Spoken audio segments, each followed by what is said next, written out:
Brethren lads, welcome back to Kossi's Arsenal podcast. My name is Kossi. Good morning, good afternoon, good evening, wherever you are in all parts of the world. Welcome back to the channel. Welcome back to a brand new video. We are back. Arsenal beating Chelsea 1-0 at the Stamford Bridge, making sure that we go into the World Cup top of the table. That is important. That is very important. So many things have happened ever since we spoke on this channel. 3 weeks ago, Arsenal qualified for the Europa League round of 16, not round of 32, but round of 16. That was immaculate. That was special as well. But should we talk about that game? Chelsea 0, Arsenal 1 at the Stamford Bridge. Everyone thought that is where Arsenal were going to slip up. Everyone thought Manchester City beating Fulham in the dying minutes of that game, Arsenal had to lose to Chelsea and the title charge was over. Surprisingly, it is not over. Surprisingly, Arsenal still on top of the table. 2 points clear of Manchester City. We have Wolverhampton Wanderers before we break off into the World Cup. If we can win that game, Arsenal will be on top of the World Cup, on top of the table by Christmas. And that means we stand big chances of winning the title. Now, I can't say Arsenal are title challengers. Arsenal are title contenders. I said we were not at the end of this summer. And then I said I don't see ourselves as title contenders almost 4 weeks ago. But right now, I'm going to say Arsenal are title contenders. I see ourselves as title contenders. We are consistent. We are good. We have the quality. We don't have the squad depth Manchester City do have. But you look at the number of games we've won. You look at how consistent we are. And we look at the number of times we've managed to bounce back from a bad result and how quickly and well we bounce back from a bad result. I think this Arsenal team is the real deal. Hit the like button for me. Subscribe to the podcast as well. We are back. It's fresh and we're going to be diving into all the stories that we have missed around Arsenal. But first and foremost, shall we talk about this game? Shall we talk about this one? Because actually, what interested me, guys, I don't know how you people viewed this game. It was a game that had a lot of pressure on the Arsenal shoulders, especially on our players that are not used to playing under this amount of pressure. Manchester City winning against Fulham on Saturday meant that Arsenal either had to win against Chelsea or lose being on top of the table. But that was special. That performance against Chelsea was absolutely special. It was also partly due to the reason that Chelsea didn't appear anywhere in that game. I didn't see them try to do anything. Pierre-Emerick Aubameyang only stopped at shooting that. Was it a commercial? Was it a promo video?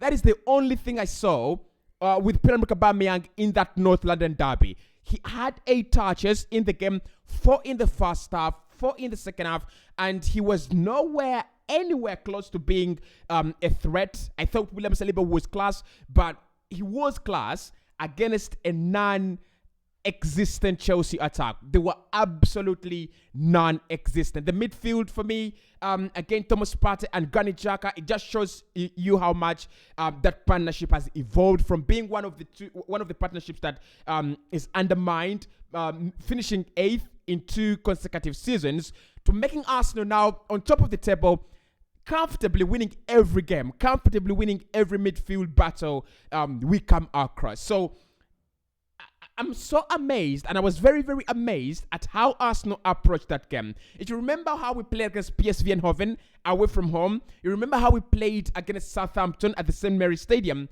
you would have thought Arsenal don't do well away. Arsenal are not doing very well on the road. And probably that was the reason why everyone thought we were going to lose that game. But to everybody's surprise, including Arsenal fans like me, we played very well. We played a game of football that just, it just blew away Chelsea. And I looked at Graham Potter and his team, the likes of Marco Cucurella, the likes of Thiago Silva, the likes of Jorginho.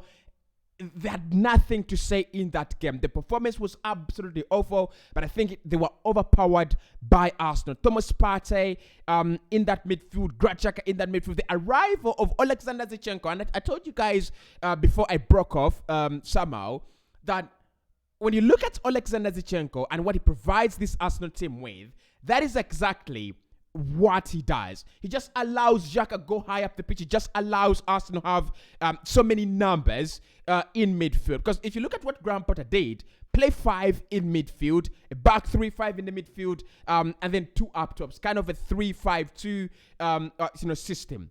But what Alexander Zinchenko helps us with is Zinchenko is not literally a fullback. He doesn't play as a fullback, so he plays as part of the midfield. And you saw it yesterday. Chelsea could not create overloads. Chelsea could not create those superiorities in midfield. We had so many players as part of our midfield. And of course, the hard-working gem in Gabriel Jesus always helps us, create those chances.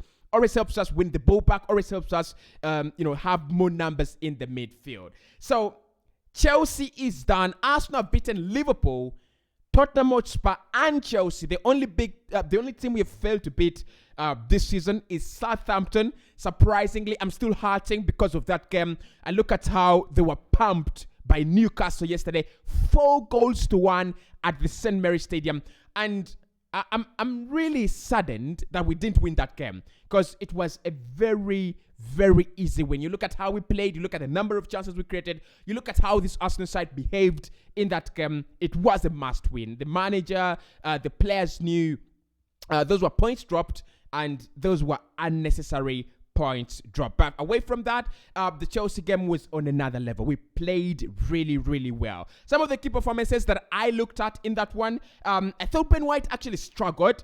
A few people really thought, it was because of Raheem Sterling, but I don't think it was because of Raheem Sterling. I just feel like right at the start of the game, Ben White struggled a little bit.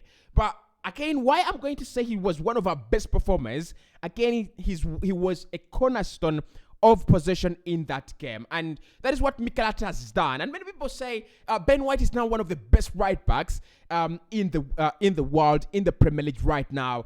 But actually, the way Mikel Arteta has deployed him, he's more of a position guy. He's more of a pivot where Arsenal start from. And you see, whenever Aaron Ramsdale is distributing that ball, it always goes out to Ben White. It always goes out to Benjamin White. I thought yesterday again he played very well, just allowing us that space and time on the ball. He always picks up the ball in deeper areas, progresses it into the final third very, very well. I like that about him, by the way. The confidence and how he has actually evolved. Last campaign, we're talking about him as a player who maybe 50 million was too much. A few Arsenal fans were abusing him, the likes of Troops, the likes of Curtis. And I said, look, the more you look at Benjamin White, the more you will understand that 50 million is more of a premium because it's English.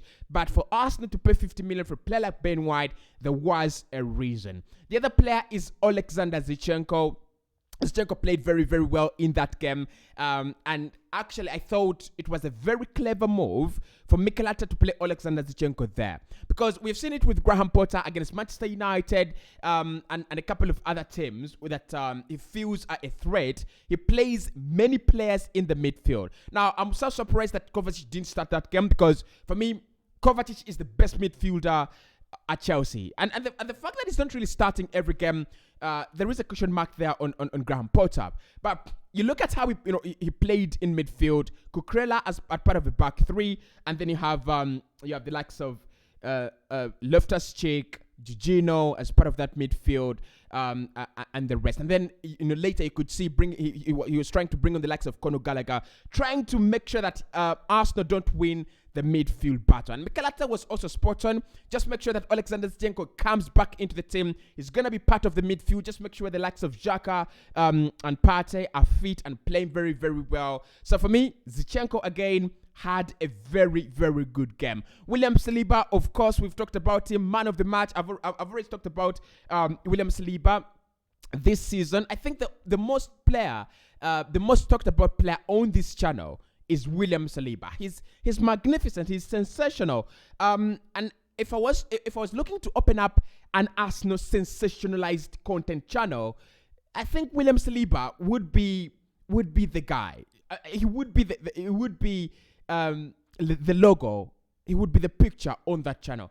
This boy is absolutely sensational. absolutely sensational. You look at the amount of talent. You look at the pressure he's working under. Now, listen, being on top of the table right now, 13 games in, 14 games in, it is the hardest task you're gonna ask out of this. You're gonna ask of this Arsenal side, right? And you look, many people are focusing on Arsenal, Manchester City, but you look at the gap that is opening up between Arsenal and these other teams. For example, you have Newcastle in third. Surprisingly, they're in third. But you look at Newcastle in third. We have a difference of around 4 points. They have 38. We have 34. It's more than 4 points actually. So the beauty about this is not us driving Manchester City crazy. The beauty about this is that we are opening up a big gap between third, fourth, fifth, and sixth positions. That means that even if Arsenal are beaten and we are no longer winning the title, or we are no longer on top of the table, that means we will be able to easily secure second or third. I don't think Newcastle is a big threat yet. They've been really doing very, very well. They're playing once a week, and I think Arsenal extending the number of games we have later to the round of 16 just allows us that bit of time to rest and our players to recharge. So it's gonna be interesting. The other player that you have to think about in this game is Bukayo Saka. Saka played with an injury, wasn't 100% fit, and yet he caused a lot of problems for Chelsea. Now, I want to say that Saka is one of the best players at Arsenal right now. But I think Martinelli and Gabriel Jesus would not actually let me, right? The top two players at Arsenal right now is Gabriel Martinelli and Gabriel Jesus. But Saka, this boy, is a big game player. And I'm not really trying to say that our players, the rest of our players are not, but Martinelli and Saka, the amount of confidence, the amount of football they play in big games is shocking. For their age, the consistency to consistently do it against Man United, because Martinelli scored a goal that was wrongly ruled out for a foul by VAR against Man United. Saka assisted against Chelsea. Gabriel Martinelli and Saka scored against Liverpool, and I think Martinelli scored against Tottenham Hotspur. Did he score against Tottenham Hotspur, or if I'm right?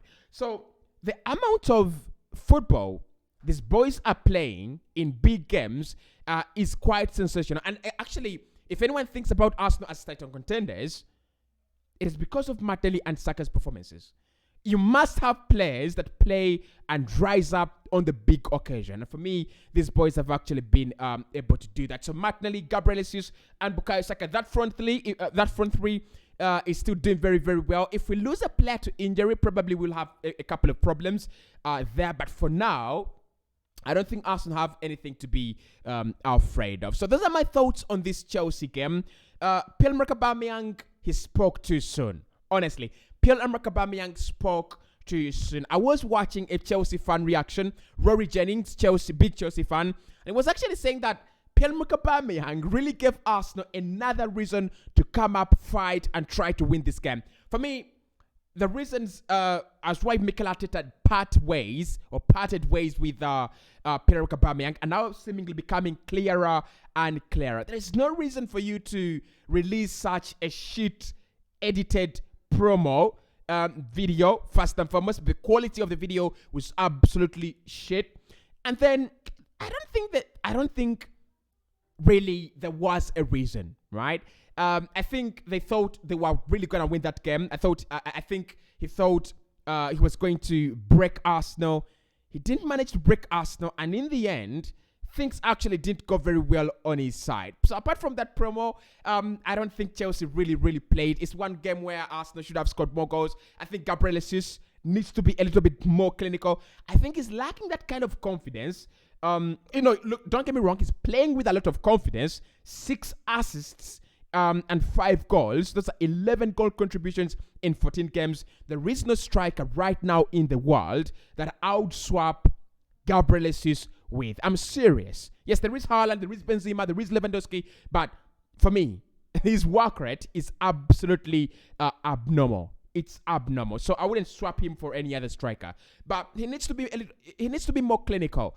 That header that Gabriel Jesus set him up for in the first half, put that into the back of the net, son, and then we will be flying. We'll be cruising right from the first half. But apart from that chance, I think we created the better chances. Honestly, Chelsea, did they create any decent chances? There were no penalty shoutouts.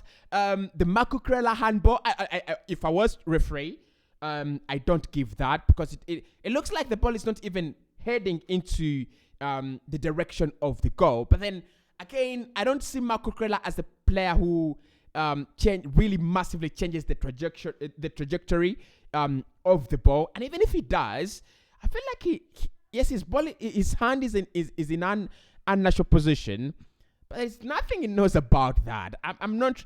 It would have been too cruel. Actually, Kukurela was the worst player on the pitch. So winning a penalty against him probably could have meant that, hey, check out, you've had the worst game in the in this game, so you deserve to give away penalty. But at the end, shit performance from Chelsea, good performance from Arsenal. And yeah, that sparks Arsenal's Kosi, and Kosi's channel is back. So we'll be discussing much of the stories. We'll go into Mikel Arteta's press conference and the player ratings probably later on and the 6 things we learned. But I'm really, really happy for that performance. I'm really happy that Arsenal is picking up points when we expect it to and when we do not expect it to. Beat Wolves, and we will be on top of the table by Christmas. And then I think that after Christmas, the rest of the work will be redoing what we've done, beating the likes of Liverpool again, beating the likes of Spurs again, beating the likes of Chelsea again, and beating the likes of Manchester United, who we have actually not beaten. So after Christmas, it's about keeping up the momentum. But so far, so good. We are title contenders.